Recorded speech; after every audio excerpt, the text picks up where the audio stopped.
So here is the part 2. It's very short video, but I was seeing that it was going again 48 minutes, so it's a bit longer than I expected. So in summary, the fallacies that I want to discuss from the very naturalistic lawyers' viewpoints and from the positivist camp's viewpoint of Hart and Raz and Scott Shapiro are that see, firstly, they don't consider law as a moral aim, because there might be prudential reasons to follow a law or not. There might be motivational reasons to follow a law or not. There might be guidance oriented situations to follow a law or not. Simply saying that you need to follow a law as a moral ideal, as a moral obligation upon you, is like saying that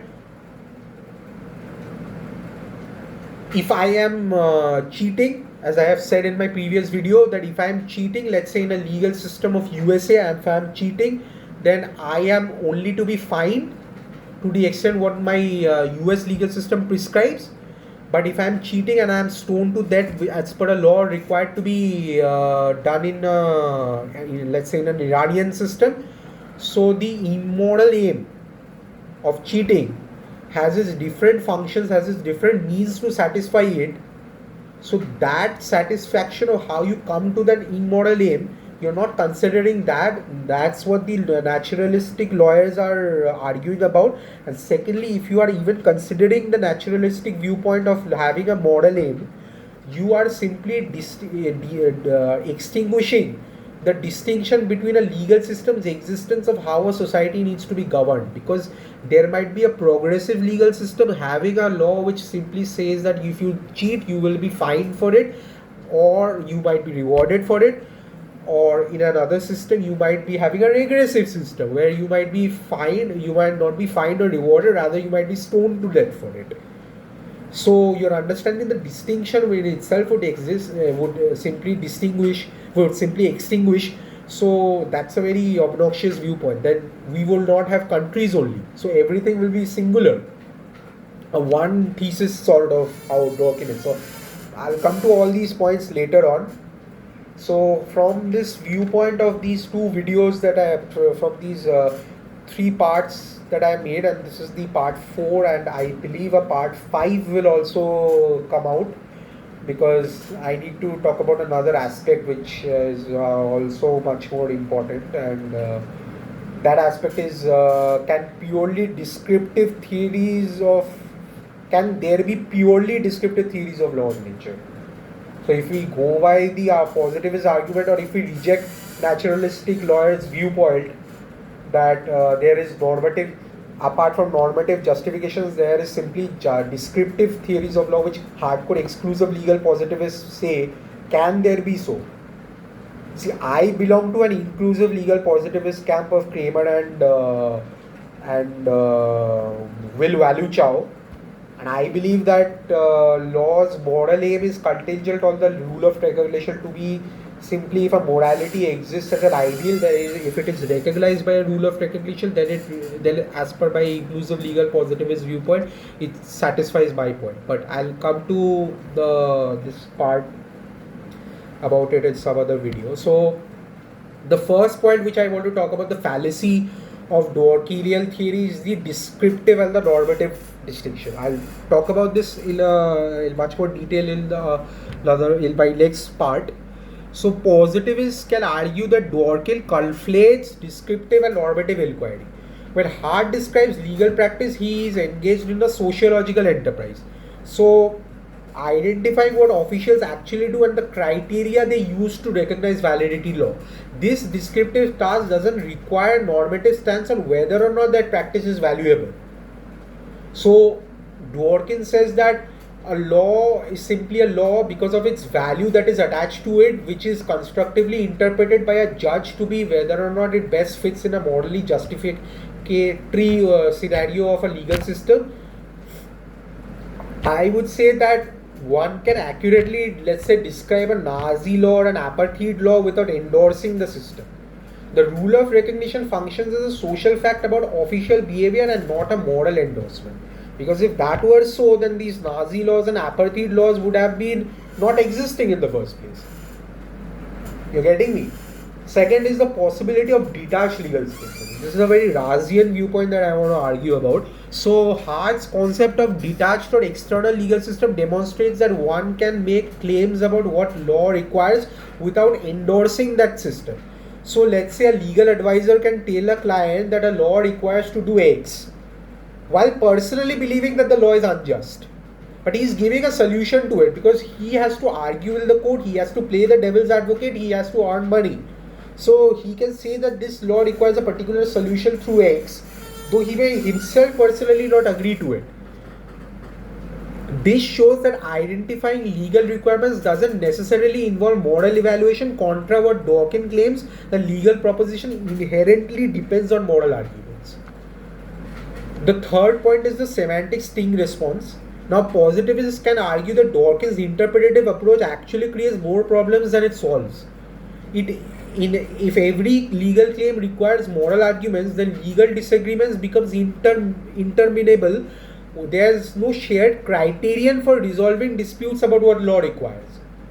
Hart's rule of recognition provides determinate criteria that officials can apply without engaging in complex moral reasoning. That makes the law stable and predictable. Because if you don't have a shared criterion about which for you need to resolve a dispute for which you need to have that law, for I give you that example again, I'll talk about privacy. If you don't have a shared criterion about how you need to enforce privacy, then it would be hell loose upon a particular citizen who is misusing that privacy ideal to say that he is hacking into a system. Why he is hacking it? Because his privacy right gives him to hack into that system and squander away and loot away lots of money. So it extinguishes this demarcation. So this is the semantic sting response which I want to give to Dworkin, and I'll talk about Dworkin's semantic sting argument as well. But this is my response to him through this video. I want to point out the fallacies of the functional theory of Dworkin and the Fullerian and the Simmons and Finney's viewpoint. Third is the collegiality argument. Now, Haas's position is that moral considerations play a collegial role is more empirically plausible. Why? Is because legal systems like natural law systems build moral criteria into the rule of recognition, while others like purely formal systems do not. So this variation across legal systems suggests that the connection between law and morality is contingent on particular instrumental institutional arrangements, conceptually necessary as Dworkin might claim. So I would say, or I would argue, that if I have an instrumental rationality by on the basis of which I want a legal system to have the governance of a law which necessarily doesn't require the law to have morality, but a contingent requirement of law to have morality.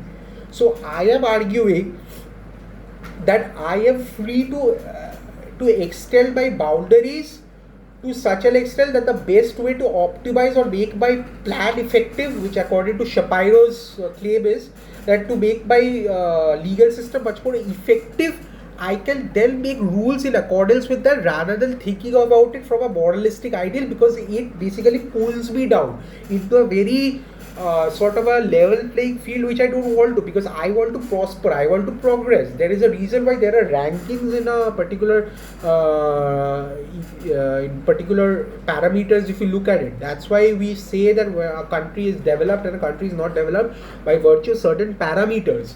Now if these parameters are not only recognized, and if we don't make instrumental rationality to make plans to make it much more effective and rather ground it on universalistic moral aims, then we are itself pulling our countries and our legal systems down to a level where which we might be like, if we consider today, let's say, I'll give an example.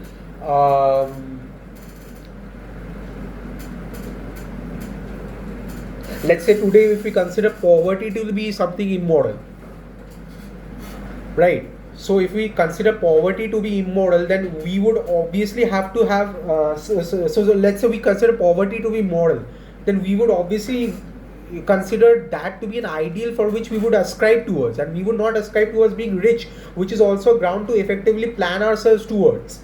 So essentially this is what I believe the contingency argument that these rationalist lawyers fail to understand, and the fifth point is the problem of interpretative disagreement. Now, if law is fundamentally interpretative, positivists can ask interpretation according to whom. Dworkin's theory seems to privilege it to the perspective of judges. But why should there be interpretive stars determining the nature of law rather than the perspectives of citizens, legislatures, and legal scholars to be taken? The diversity of these legal perspectives can also make your legal system strong. So when a particular, let's say a DFS or the Department of Financial Services, if they take out a particular circular and if they want public consultation on it, simply say that if a judge says today that a particular law is valid because of his reasons that he gives to constructively interpret and make it a rule of law, he is, or rather Dworkin and all these naturalist lawyers are not considering these citizens or these legal scholars who can also provide their viewpoint and which can be ascribed to us by the government, which they can listen to and can include it within their legislative orientation decision making system. So this is the point where the interpretative disagreement I have a problem with. And the last point is the methodological objections. Now, positivists can argue that Dworkin's approach abandons the possibility of a scientific jurisprudence. By making legal theory depend on controversial moral and political judgment, Dworkin makes jurisprudence less rigorous and more partisan. That's very dangerous. Because Hart's approach, by contrast, acts as a very neutralistic standpoint. He gives a descriptive analysis of legal phenomena that can achieve broader scholarly consensus.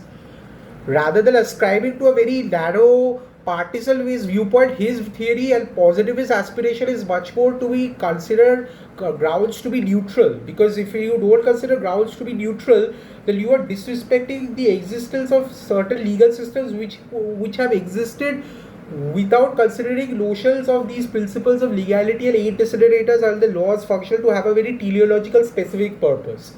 So I will end this video here, this part 2. So this was my part 3 lecture that I have talked about, part 3 third lecture that I have discussed on the nature of law, introductory series to jurisprudence. And yesterday only I saw that Brian Later, he is the University of Chicago's legal philosopher. So he has interestingly released an article that I will read about. So his theory, or I've read the abstract of it, is something related to the notions that I myself hold dear to, and I got to know from Lawrence Solom's X handle. So I'll discuss that article in the next video, in the next part. So that will be my part 5 of this. So basically I have made 4 lectures. Considering this part, if you amalgamate with my part 3 that I'll be releasing shortly, so this is much more smaller because of the thing that I elongated the time limit.